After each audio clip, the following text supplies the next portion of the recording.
David, share some thoughts from the Cattlemen's Council, please. Yeah, thank you very much, Matt, and appreciate all of the speakers this morning, particularly the two Australians. In fact, coincidentally, there's a fair bit of crossover with what's just been said, and I didn't actually think they were that smart, but it's good to see that they're headed in the right direction. And in fact, in the sign of goodwill, as some of Nick's presentation covered, the Cattle Council invited Nick for dinner tonight, and of course yourself, and I haven't told him yet that he's paying, but and he's got to find his own way there, but it should be a good night nonetheless.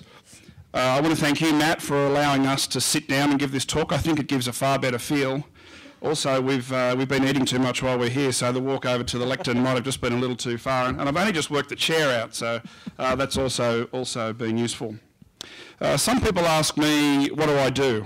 And it's easy to tell them what my position is in the Cattle Council, but if I've had one of those days, I'll say that I'm in the people business. And while cattle might be the core function, a lot of what we do in these types of roles is actually managing the people relationship. And I think that brings us a little bit about what we're doing in this conference. I mean, we work in such different size groups. I mean, some would say that solitary confinement is tough. Then you get two people together and then there's a marriage, and that's always a work in progress. Then we come here with 300 people, then we go into a breakout group of 30 to 50, then we go into a subgroup and back to the breakout group and back to here, then back home. So we're dealing in such different levels, and then along that, when we get back to Australia, we will then have to work with our own groups and take them on the journey that we've gone on in the last few days. So it's going to take time. As I said earlier, and also as Guy has covered, this is not only a people issue, but the Cattle Council and other organisations like it, we're people organisations. We don't build bridges, we don't build roads or hospitals or schools. We have people who volunteer their time and develop intellectual property that they share with others, and that's called leadership. I also think, before I go too much further, I really wanted to make the point that context is important. This is probably the first time I've been exposed to these type of people on the environmental front.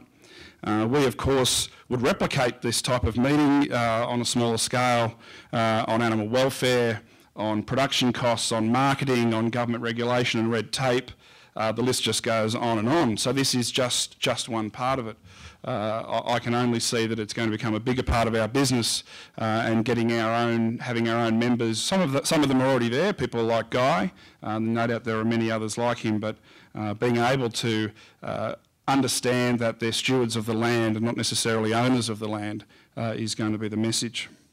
I think it's also important, before we go too much further, and I'm going on that journey now with WWF and others, is we need to understand what each other organisation's priorities are, what drives them, what their members want, what their public, because sometimes the public presence might be a little different to the discussions you would have in a boardroom. We all have that pressure, we all have those slightly different objectives, but no doubt there would be some common ground. I think it's important for all of the stakeholders in the room here to understand that in our case, the Australian beef industry, and no doubt all beef industries globally, have many soldiers.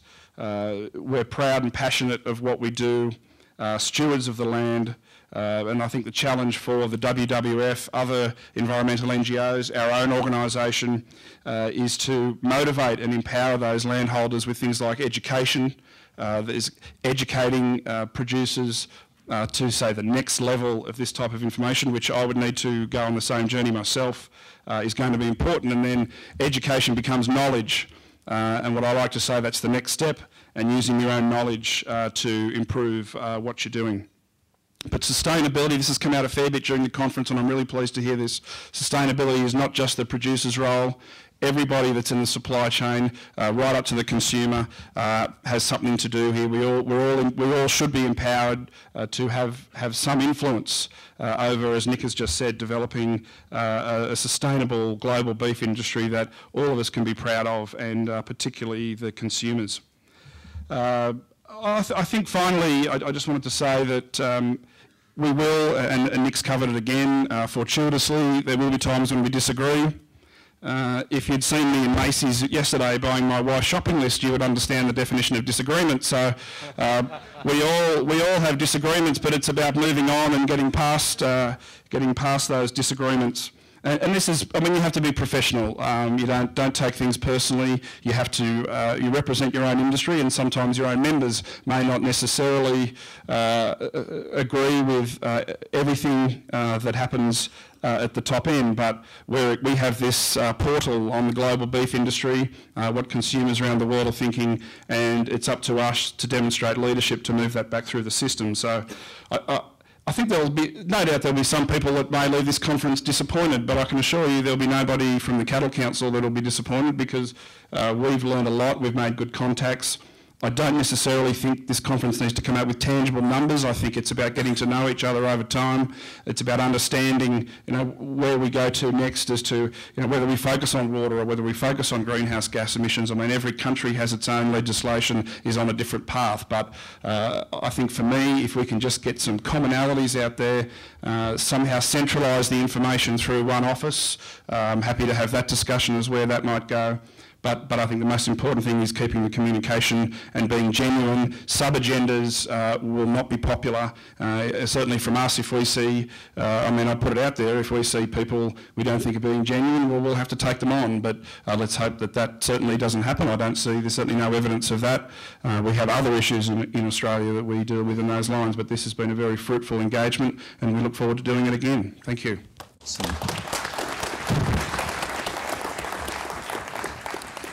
I'm not gonna let you guys off the hook that easy.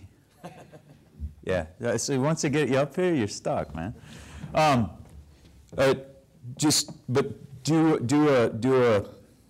on a journey with me for just a second. In 2020, my daughter Gabby will be 19 years old. Okay? Guy, you're going to be older, 10 years older than you are now. And you're going to be sitting in this same chair in this place, and you're going to be visiting with even more people than this. And you're going to say, I look back in 2010, and I can't believe how far we've come.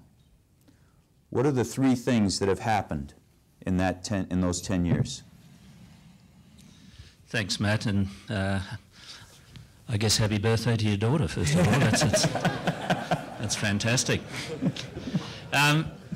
I guess that the first thing that I would say is that I was really pleased to be at the table where we sowed the seed of passion to make things change, and that we actually sort of co-opted a lot of people who were basically passionate about this,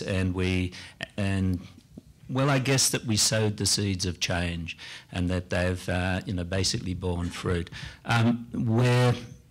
The second point is that we've begun a journey, and I don't think we're ever going to get to the end of that journey. I think it's going to be an incremental process, and I think we're going to build on the past as we go along.